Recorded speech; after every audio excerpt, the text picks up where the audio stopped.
नमस्कार मित्रों, हमारे YouTube चैनल ज्ञान संगम पर आपका हार्दिक स्वागत है। आत्मीय अभिनंदन है। श्रद्धालु दर्शकगण एवं मानस के मर्मज्ञ श्रोताओं, चैनल ज्ञान संगम की यह भक्ति यात्रा कुछ कारणवश लंबे समय तक रोक देना पड़ा था। ज्ञान संगम चैनल पर आपका बहुत आभार। हम अपने चैनल के माध्यम से भक्ति कथाओं से जुड़ी श्रृंखला के अलावा पौराणिक कथा तथा भारतीय इतिहास से जुड़ी रोचक कहानियां आपके बीच में लाते रहते हैं। यदि हमारे चैनल से जुड़े आपका कोई सुझाव हो तो अवश्य बता दीजिएगा, क्योंकि आपकी प्रतिक्रिया हमारे लिए मूल्यवान है। आज की यह वीडियो मित्रों मीराबाई की जीवनी से जुड़ी कृष्ण भक्ति पर आधारित है। अगर आपने कभी सच्चे प्रेम और भक्ति की ताकत को महसूस नहीं किया तो एक बार मीराबाई की कहानी जरूर सुनिए। एक रानी जिसने दुनिया ठुकरा दी सिर्फ अपने गिरधर के लिए।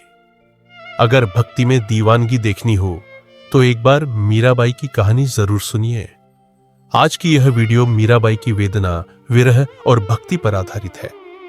वीडियो छोटी है, कृपया कोई भी पार्ट स्किप मत करिएगा। अब आ जाते हैं आज की वीडियो पर। मीराबाई का जन्म राजस्थान की धरा पर जिला पाली के कुड़की गांव में ईस्वी सन 1498 के आसपास मेड़ता के राजपूत घराना में राठौर वंश में हुआ था। उनके पिता रतन सिंह एक साहसी कुशल योद्धा थे। बचपन से ही मीराबाई के मन में आध्यात्मिक चेतना और भक्ति की भावना प्रबल हो गई थी। मीराबाई के बचपन में घटी एक घटना की वजह से उनकी भगवान कृष्ण की भक्ति अपने चरम पर पहुंचा था।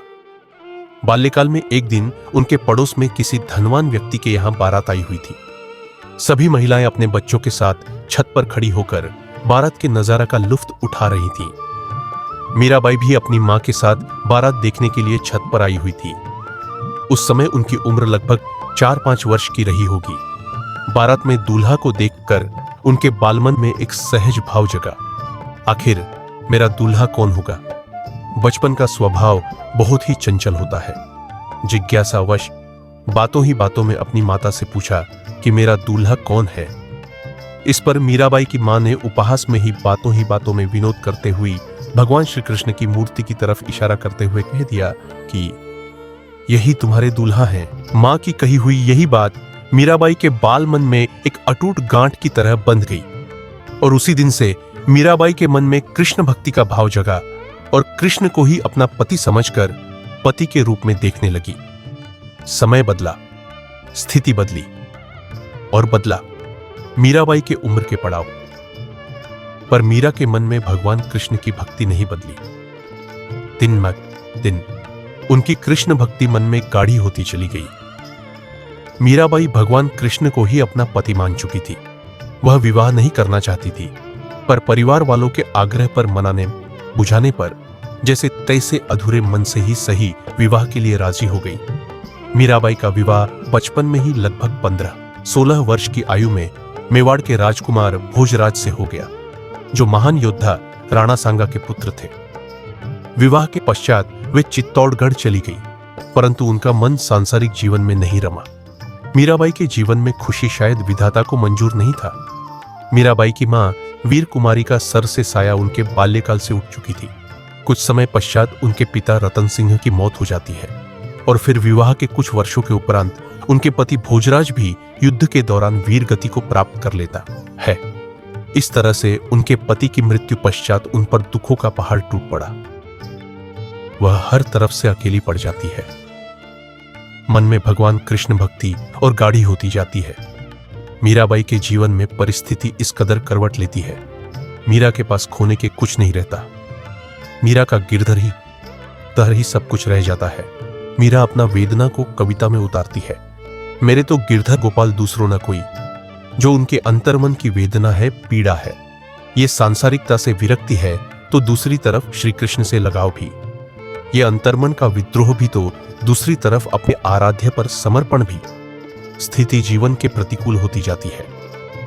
लोगों ने उन्हें पति के साथ सती बनाने का प्रयास भी किया, पर संभव नहीं हुआ। मीराबाई इसके लिए तैयार नहीं हुई। वैसे तो मीरा कृष्ण की दीवानी थी ही, पर परिस्थिति की मार धीरे धीरे ही सही उनके मन से सांसारिकता का लोप होता गया। वह सांसारिक मोहर्ष माया का त्याग करते अब तो वो दिन रात कृष्ण भजन में लीन रहने लगी। उनके मन में भगवान कृष्ण की भक्ति दिन दुनी तो रात चौगुनी बढ़ने लगी। वे मंदिर में जाती, कृष्ण की भक्ति करती। वह कृष्ण की भक्ति में इस तरह लीन हो जाती, सुध बुध खो देती। वो नाचती, गाती और अकेले में भगवान कृष्ण की मूर्ति के सामने बैठकर घंटों बातें करती और अपने विरह को, मन की पीड़ा को अपनी लेखनी में उतारती। मीरा का मन अब भगवान श्री कृष्ण को अपने जीवन साथी पति के रूप में पूर्ण रूप से स्वीकार कर चुका था। मीरा का अपना कोई न था। एक तरफ सब कुछ खोने का दर्द था, तो दूसरी तरफ भगवान कृष्ण को पाने की खुशी। वह भगवान कृष्ण की भक्ति में पूर्ण रूप से समर्पित थी। जब जब बातें मीराबाई की होती है, तब तब उनके द्वारा लिखी गई कविता सामने मुखर हो जाता है। मन की एक पीड़ा बनकर, अमिट कृष्ण भक्ति का छाप बनकर मीराबाई की साहित्यिक भाषा उतना सुदृढ़ भले न हो, पर भाव बहुत गंभीर है। मीरा की ये कविता, ऐरी में तो प्रेम दीवानी, मेरो दर्द न जाने कोई, घायल की गति घायल जाने जो कोई घायल होए, जौहरी की गति जौहर जाने जो कोई जौहर होए, सूली ऊपर सेज पिया की मिलना किस विध होए, गगन मंडल पर सेज पिया की किस विध मिलना होए, दर्द की मारी बन बन डोलूं वैद मिला नहीं कुकोए। उनके भक्ति भाव, कृष्ण प्रेम और हृदय की वेदना स्पष्ट परिलक्षित होता है। उनके हृदय की गति को समझने के लिए काफी रहेगा। मीराबाई की यही श्री कृष्ण के प्रति भक्ति नाच गान उनके ससुराल वालों को नागवार गुजरी।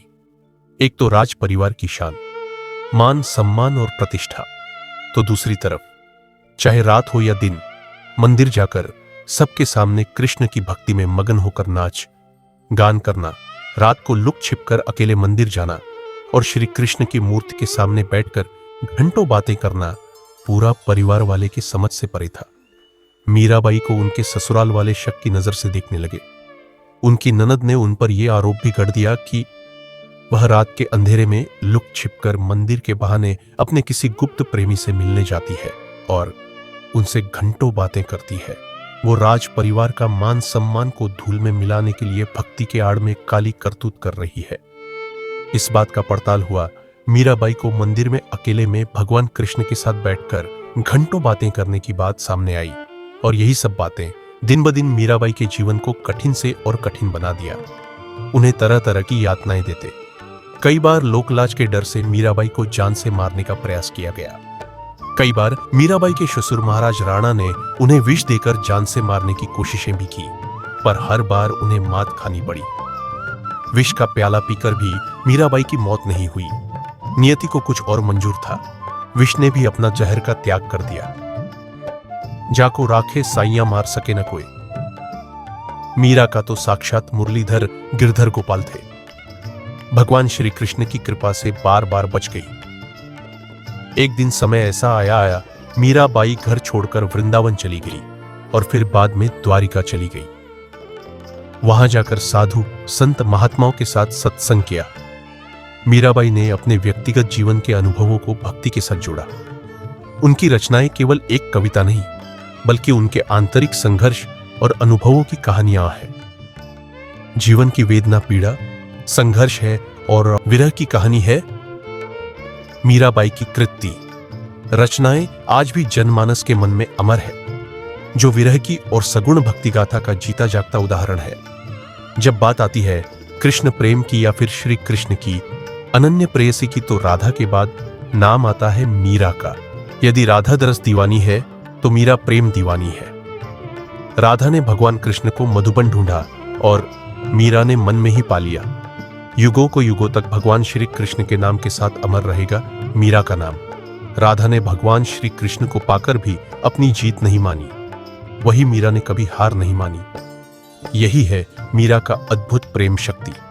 हमें मीराबाई की कृष्ण भक्ति सिखाती है। भगवान तो सहजता में मिलते हैं और उन्हें पाने के रास्ते कठिन है, और भगवान मिल जाए उन्हें सांसारिकता की चाह नहीं रह जाती। मीराबाई की मृत्यु के संदर्भ में ऐसा माना जाता है कि मीराबाई ने अपने जीवन के अंतिम समय द्वारिका के रणछोड़ मंदिर में बिताया और वहीं श्री कृष्ण की भक्ति में लीन होकर अपना शरीर प्राण त्याग दिया। एक कथा के अनुसार वे श्री कृष्ण की मूर्ति में समा गई। हालांकि 1546 में द्वारिका गुजरात में हुई उनकी मृत्यु का सही विवरण इतिहास में स्पष्ट नहीं है, लेकिन यह जरूर कहा जा सकता है कि उनकी मृत्यु भी उनके भक्ति मार्ग का ही हिस्सा थी। आज तक मीराबाई की रचनाएं एवं उनकी कृष्ण भक्ति जनमानस के हृदय में अमर है। उनकी रचना सहज ही दिल को छूती है, विरह की एक अलग कहानी कहती है। आज के लिए मित्रों बस इतना ही। अगली वीडियो में हम आपको मीराबाई की साहित्यिक यात्रा, भक्ति आंदोलन और समाज सुधार में उनका योगदान के बारे में बात करेंगे। इसे ही भक्ति कथा, पौराणिक कथा एवं ऐतिहासिक कहानियों से जुड़े रहने के लिए, ऐसे ही ज्ञानवर्धक वीडियो प्राप्त करते रहने के लिए हमारे YouTube चैनल ज्ञान संगम को सब्सक्राइब करना न भूलें। हमारे चैनल को अधिक से अधिक सब्सक्राइब करें। नियमित रूप से हम अपने चैनल के माध्यम से भक्ति कथा, पौराणिक प्रसंगों की रोचक व्याख्या के अलावा भारतीय इतिहास के अनसुलझे रहस्य की विवेचना और ऐतिहासिक कहानियों पर आधारित वीडियो आपके समक्ष लाते रहेंगे।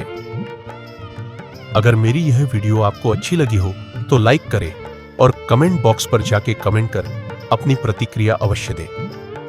धन्यवाद।